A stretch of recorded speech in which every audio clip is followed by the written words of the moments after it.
नमस्कार मित्रांनो, हा व्हिडिओ मी ग्रामीण लोकांकरिता बनवित आहे। याचे कारण असे, ग्रामीण लोक आपले कामाला देव मानतात आणि पूजतात आणि कामाशिवाय त्यांच्याकडे दुसरा विषय नसते। परंतु आज होत आहे काय, ह्याच गोष्टीचा राजकारणातील लोक दुरुपयोग घेतात आणि तुमची फसवणूक कशी होते ते मी सांगण्याचा प्रयत्न करीत आहे।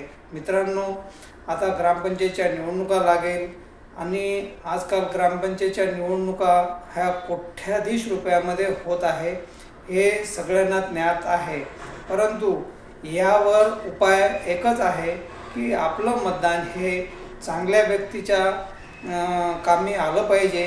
त्यामुळे तुम्ही उमेदवार निवडताना सुशिक्षित, शिकलेला, स्वाभिमानी आणि सत्य बोलणारा किंवा समाज उपयोगी कार्य करणारा उमेदवार असावा असं मला वाटतंय।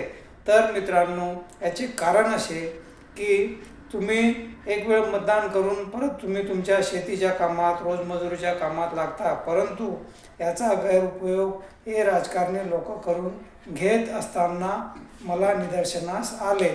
आता तुम्ही म्हणाल की तुम्ही काय फार मोठे पुढारी आहात का, तुम्ही काय फार मोठे सामाजिक कार्यकर्ता आहात का? मित्रांनो, नाही। मला जसंही वेळ मिळते तसं मी व्हिडिओच्या माध्यमातून किंवा कविता लेखमधून मी माझे मत मांडत असतो। पण हे मत तुम्ही पण मांडू शकता। मला असं वाटतंय की तुम्ही न मांडल्यामुळे मला हा व्हिडिओ बनवावा लागत आहे। तर गावाचा विकास पाहिजे असेल तर शासनाच्या भरपूर योजना येतात, ज्या योजना तुमच्यापर्यंत पोहोचत नाही किंवा तुमच्या मताचा उपयोग केल्यानंतर तुम्हाला दुधामध्ये पडलेल्या माशीसारखं असं काढून बाहेर फेकल्या जातं।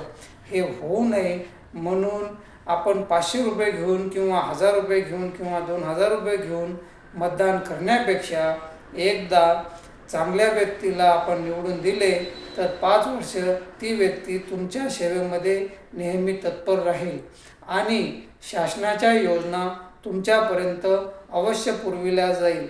आज उदाहरण द्यायचे झाले तर साबळे सरपंच आहे, त्यानंतर असे काही सरपंच आहेत की जे खरोखर समाज उपयोगी कार्यामध्ये सहभाग घेतात।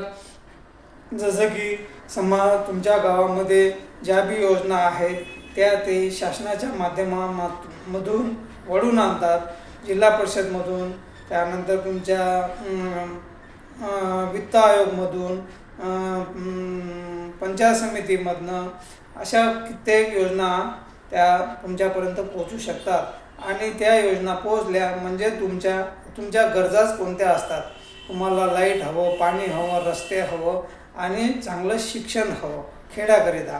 परंतु हेच यामध्येच जे बी पैसा येते ते पूर्णतः हे ग्रामसभेचे ठराव तुम्हाला न सांगता किंवा वार्षिक बैठका तुम्हाला न सांगता घेतल्या जातात आणि त्याला प्रशासनातील काही व्यक्तीसुद्धा जबाबदार असतात। उदाहरण द्यायचे झाले तर ग्रामसेवक हा सरपंच सांगेल तसा ठराव घेऊन मोकळे होतात। परंतु जर तुम्हाला राजकारणाचं ज्ञान पाहिजे किंवा राजकारणाचं ज्ञान जर तुम्हाला नसेल, ते मिळवण्यासाठी तुम्हाला स्वतःला काय योजना आहेत, कशा योजना येतात आणि कसं पैसे मिळतात किंवा विकास कसा होते हे जाणून घेण्यासाठी तुम्हाला प्रत्येक महिन्याच्या आमसभेला ग्रामपंचायतमध्ये जाणे अनिवार्य आहे।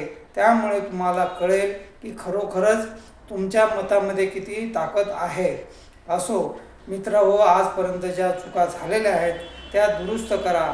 एकाच दिवसामध्ये तुमचं गाव सुधारणार नाही, तुम्ही सुधारणार नाही, परंतु तुम्ही जर प्रयत्न करत असाल तर एक दिवस नक्कीच तुमचं गाव हे तुम्हाला शहरासारखं दिसेल। याचा अर्थ असा की इथे भरपूर काही योजना आहेत, त्यामध्ये तुमचा भरपूर विकास होऊ शकतो। पण तुम्ही जर पैसे देऊन मतदान करत असाल, वारंवार करत असाल, तर ही सगळ्यात मोठी तुमची घोडचूक आहे आणि तुमचे कार्य कोणीही करणार नाही। कारण पैसे दिल्यानंतर तो व्यक्ती काय, मी पण असेल तर मी पण पैसे देऊन निवडून आलो तर मी पण पैसेच कमवण्यासाठी राजकारण करणार. म्हणून मित्रांनो,